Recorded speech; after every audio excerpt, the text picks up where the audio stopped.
Sir, യമനിൽ Israel ആക്രമണം നടത്തിയെന്ന് കേട്ടു. എണ്ണ സംഭരണ കേന്ദ്രങ്ങളാണ് ലക്ഷ്യമെന്നും കേൾക്കുന്നു. എന്താണ് വിവരങ്ങൾ? എണ്ണ സംഭരണ കേന്ദ്രം എന്ന് അങ്ങ് പറഞ്ഞത് യമനിലെ ഹൂത്തികളുടെ വിശദീകരണമാണ്.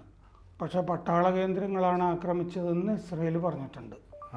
ഇന്നലെ രാത്രി 10 മണിയോടടുപ്പിച്ച് ആയിരുന്നു ആക്രമണം നടന്നിരിക്കുന്നത് അൽ ഹൊദൈദ എന്ന് പറഞ്ഞ തുറമുഖത്താണ്. 3 പേര് കൊല്ലപ്പെട്ടു, 87 പേർക്ക് പരിക്ക് പറ്റി എന്ന് ഹൂത്തികൾ വിശദീകരിച്ചിട്ടുണ്ട്. ഇത് ചെയ്തതെന്താണെന്ന് വെച്ച് കഴിഞ്ഞാൽ വെള്ളിയാഴ്ച ഒരു ഡ്രോൺ ആക്രമണം ഇസ്രയേലിൽ ഹൂത്തികൾ നടത്തിയിരുന്നു. അതിനുള്ള തിരിച്ചടിയായിട്ടാണ് ഇത് ചെയ്തിരിക്കുന്നത് യമനിൽ. ഈ ഗാസ സംഭവത്തിന് ശേഷം യമനിലെ ഇസ്രയേലിൻ്റെ ആദ്യത്തെ ആക്രമണമാണിത്.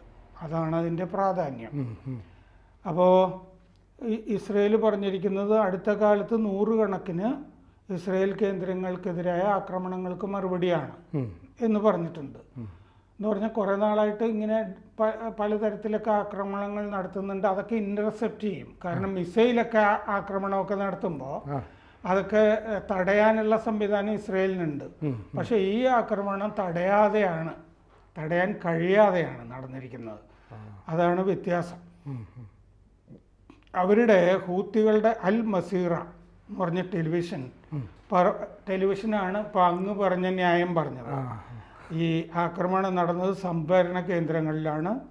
ഓയില്, ഡീസല്, പിന്നെ ഒരു ഇലക്ട്രിക്കൽ കമ്പനിക്കും പരിക്ക് പറ്റി എന്നാണ് അവർ പറഞ്ഞത്.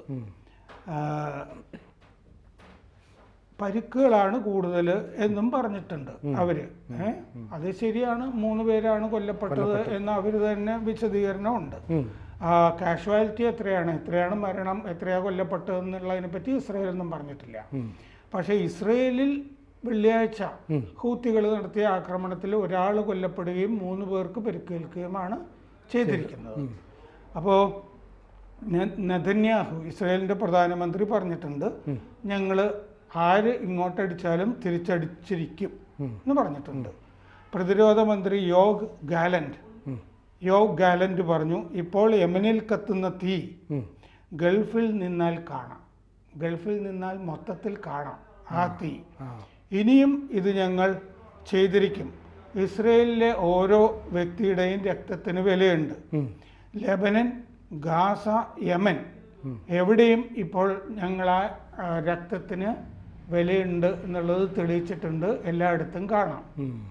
ലെബനൻ, ഗാസ, യമൻ, ഇപ്പോൾ 3 സ്ഥലത്തും ഇസ്രയേലിനെതിരെ ആക്രമണം നടത്തുന്ന എല്ലായിടത്തും ഞങ്ങൾ തിരിച്ചടിക്കുന്നുണ്ട് എന്ന് പറഞ്ഞിട്ടുണ്ട്. ഹൂത്തി പൊളിറ്റ് ബ്യൂറോ അംഗം മുഹമ്മദ് അൽ ബുഖൈദിയും പറഞ്ഞു ഞങ്ങളും തിരിച്ചടിക്കും എന്നതിന് മറുപടിയായിട്ട് പറഞ്ഞിട്ടുണ്ട്. വെള്ളിയാഴ്ച പുലർച്ചെ ഈ ഇസ്രയേലിൽ നടന്ന ഡ്രോൺ വഴിയുള്ള മിസൈൽ ആക്രമണം അത് ഇറാൻ നിർമ്മിത ഡ്രോൺ ആയിരുന്നു എന്ന് കണ്ടുപിടിച്ചിട്ടുണ്ട്. എന്ന് പറഞ്ഞാൽ ആക്രമണം നടത്തുന്നത് യമനിലെ ഹൂത്തികളാണെങ്കിലും സഹായം ഇറാൻ വഴിയാണ്, മുന്നിലുള്ളത് ഇറാനാണെന്നുള്ളത് വളരെ വ്യക്തം. ടെൽ അവീവിലാണ് ഈ ആക്രമണം നടന്നിരിക്കുന്നത്. ഒരാൾ മരിച്ചു, 3 പേർക്ക് ഇന്നും 4 പേർക്കാണ് പരിക്കെന്നും ഡിഫറെൻ്റ് വേർഷൻസ് ഉണ്ട്. തെക്കൻ ലെബനനിൽ ഇസ്രയേൽ ഹെസ്ബുള്ള കമാൻഡറെ കഴിഞ്ഞ ദിവസം കൊന്നിരുന്നു ഈ തെക്കൻ ലെബനനിൽ നടന്ന ആക്രമണത്തിൽ. അപ്പോൾ അതിനുള്ള മറുപടിയായിട്ടാണ് ഇസ്രയേലിൽ ഈ ഹൂത്തികൾ വെള്ളിയാഴ്ച നടത്തിയ ആക്രമണം എന്നാണ് അവരുടെ വിശദീകരണം.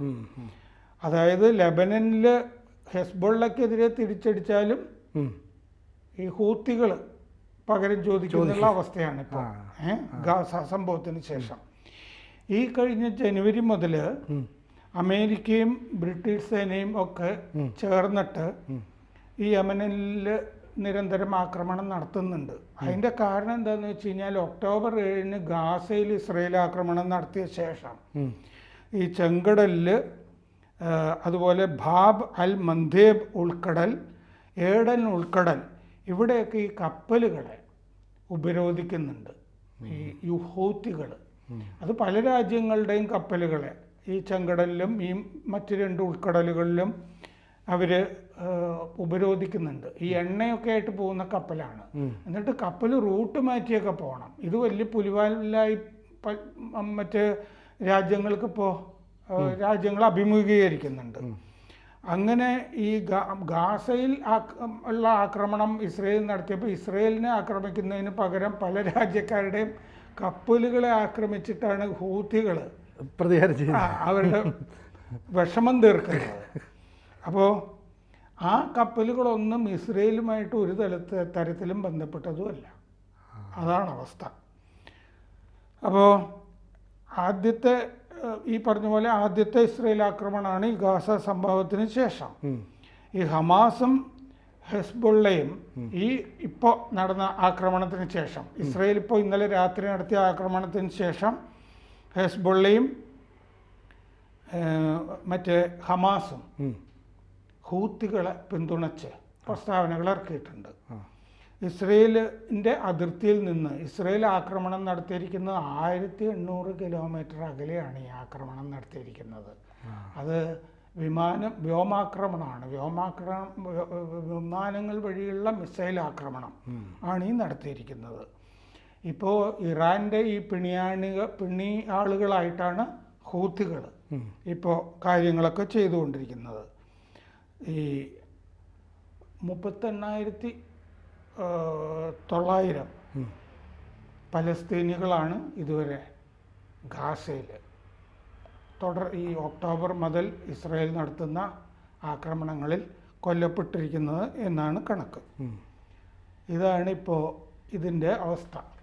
അപ്പോൾ ഇറാൻ സത്യത്തിലൊരു ഷിയ രാജ്യമാണ്. അവർ ഈ സുന്നികളെ ഇങ്ങനെ, ഹമാസ് എന്ന് പറയുന്നത് സുന്നികളാണ്.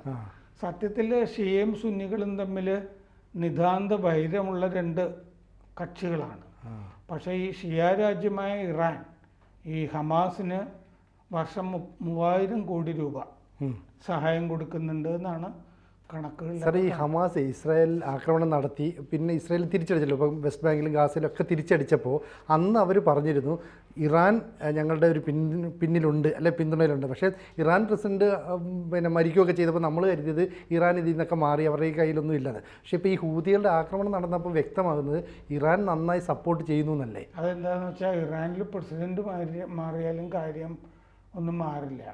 കാരണം അവിടുത്തെ ആത്മീയ പരമാചാര്യൻ ഉണ്ടല്ലോ, ഖമേനി, അദ്ദേഹമാണ് കാര്യങ്ങൾ തീരുമാനിക്കുന്നത് എന്നുള്ളത് ഞാൻ കഴിഞ്ഞ ദിവസം വായിച്ചിരുന്നു. എന്താണെന്ന് വെച്ച് കഴിഞ്ഞാൽ ഇറാൻ ഇപ്പോൾ അണുബോംബിൻ്റെ വളരെ അടുത്തെത്തിയിരിക്കുകയാണെന്ന് അമേരിക്കയുടെ വിദേശകാര്യ സെക്രട്ടറി കഴിഞ്ഞ ദിവസം പറഞ്ഞിരുന്നു.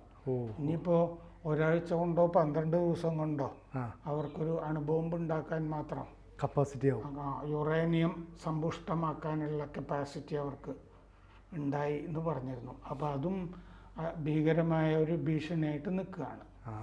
അതുപോലെ ഇപ്പോൾ ഇറാൻ പല സ്ഥലങ്ങളിലും ഇങ്ങനെ ഹെസ്ബുള്ള, ലെബനൻ, അവരും ഇസ്രയേലിനെതിരെ തിരിച്ചുവിടുന്നത് അവരാണ്.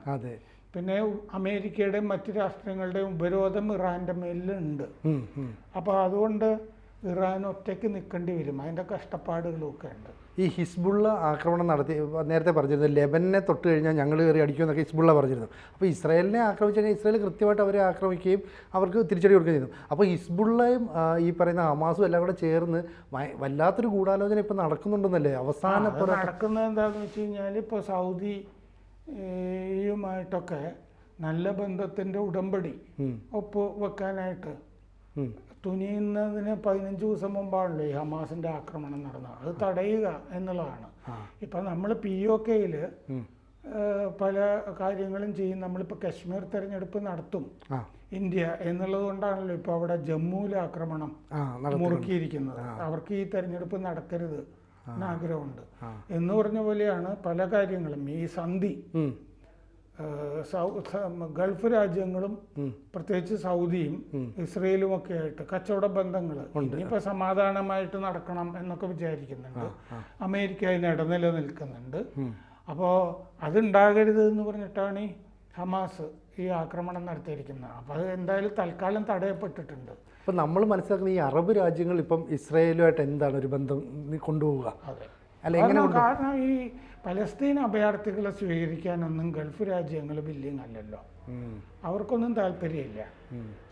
ഇതിപ്പോൾ ഇവിടെ ഈ കമ്മ്യൂണിസ്റ്റുകാർ ബഹളം SFIക്കാരും ഒക്കെ ബഹളം ഉണ്ടാക്കുമ്പോഴും പറയാറുണ്ടല്ലോ, പിന്നെ ഗൾഫ് രാജ്യങ്ങൾ സ്വീകരിക്കട്ടെ അഭയാർത്ഥികളെ, അത് ചെയ്യില്ല.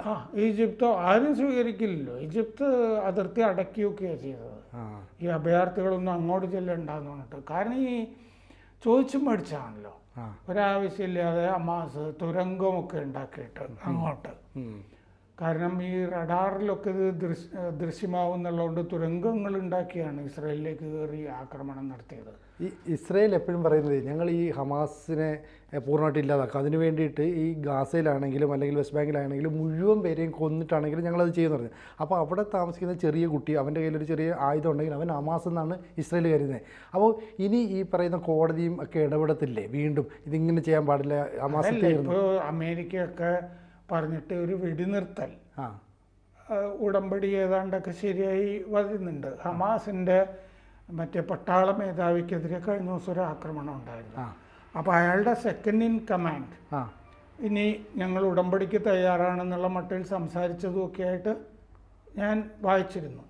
ഇനി ഹമാസ് അങ്ങനെ വെടിനിർത്തലിന് തയ്യാറാണെങ്കിലും ഞങ്ങൾ സമ്മതിക്കില്ല എന്നുള്ളതായിരിക്കും ചിലപ്പോൾ ഹൂത്തികളുടെ ഈ ആക്രമണത്തിൽ നിന്നുള്ള ഒരു സന്ദേശമായിട്ട് നമുക്ക് കാണാവുന്നത്. പക്ഷേ ഹൂത്തി ഇങ്ങനെ ഒരു ആക്രമണം നടത്തിയാൽ ഇസ്രായേൽ അത്രയും സ്ട്രോങ് അല്ലേ? ഇപ്പോൾ എന്താ വിഷയം എന്ന് വെച്ച് കഴിഞ്ഞാൽ ഇറാനാണല്ലോ ഇതിൻ്റെയൊക്കെ ഒരു സൂത്രധാരൻ എന്ന് പറയുന്നത്, പിന്നിൽ ഒളിച്ചിരിക്കുന്ന. അപ്പോൾ ഇറാനാണ് മുതലാളി. ഹെസ്ബുള്ളയുടെ ആണെങ്കിലും ഹൂത്തിയുടെ ആണെങ്കിലും ഹമാസിൻ്റെ ഒക്കെ മുതലാളിയുടെ കയ്യിൽ നിന്ന് പൈസ മേടിച്ചാണല്ലോ, ആയുധം മേടിച്ചാണല്ലോ. അപ്പം മുതലാളി പറയുന്നത് വരെ അവർക്ക് കേൾക്കാൻ പറ്റുള്ളൂ. അപ്പം ഉടമ്പടിക്ക് തയ്യാറാണെങ്കിൽ ഇങ്ങനെ ആക്രമണം നടത്തുക. അപ്പോൾ ആ ഉടമ്പടിയും നീണ്ടുപോകും, ഏത് വെടിനിർത്തൽ. അങ്ങനെയാണ്. അപ്പോൾ ഈ ഹൂത്തികളും അതുപോലെ തന്നെ ഹിസ്ബുള്ളയൊക്കെ ചെറിയൊരു ആക്രമണമെങ്കിലും നടത്തിയാൽ ഇസ്രായേൽ അതിന് കനത്ത തിരിച്ചടിയാണ് നൽകുന്നത്. എന്ന് പറഞ്ഞാൽ എന്താണെന്ന് വെച്ച് കഴിഞ്ഞാൽ 2048 ഇസ്രായേൽ വന്നിട്ട് 100 ശതാബ്ദിയാണ്. 100. അപ്പോൾ 2048 ആകുമ്പോൾ ഈ പലസ്തീൻ അവിടെ ഉണ്ടാകരുത്, ഇസ്രായേലിൻ്റെ ഭൂപ്രദേശത്ത് എന്നുള്ള തീരുമാനം അവർക്കുണ്ട്. അതാണ് അതിൻ്റെ പ്രശ്നം. അപ്പോൾ എന്തായാലും ഇസ്രായേൽ കടുത്ത നിലപാടുമായിട്ട് മുന്നോട്ട് പോകുന്ന നമുക്ക് മനസ്സിലാക്കാം. അതെ, ഇപ്പം ഹമാസ് കഴിഞ്ഞിട്ട് ആദ്യത്തെ ആക്രമണം യമനിൽ നടത്തിയല്ലോ, ഹെസ്ബുള്ള കേന്ദ്രങ്ങളിലും ആക്രമണം നടത്തുന്നുണ്ട്. ഇത് ഇസ്രായേലിന് ഈ ഹമാസിനെ ഒതുക്കിക്കൊണ്ടിരിക്കുമ്പോൾ ഈ യമനിലും കൂടി ആക്രമണം നടത്തുന്നത് ഇസ്രായേലിന് ഭയങ്കര സ്ട്രെയിൻ ആയിരിക്കും എന്ന് ചില പണ്ഡിത മതമൊക്കെ ഞാൻ വായിച്ചിരുന്നു. ഇസ്രായേലിന് അങ്ങനെ സ്ട്രെയിനൊന്നും വരുന്ന വിഷയമുള്ളതായിട്ട് ഇതുവരെയുള്ള ചരിത്രം വായിച്ചിട്ട് എനിക്ക് തോന്നിയിട്ടില്ല. അപ്പോൾ ഇസ്രായേൽ തിരിച്ചടിക്കുമെന്ന് പറഞ്ഞാൽ തിരിച്ചടിച്ചിരിക്കും.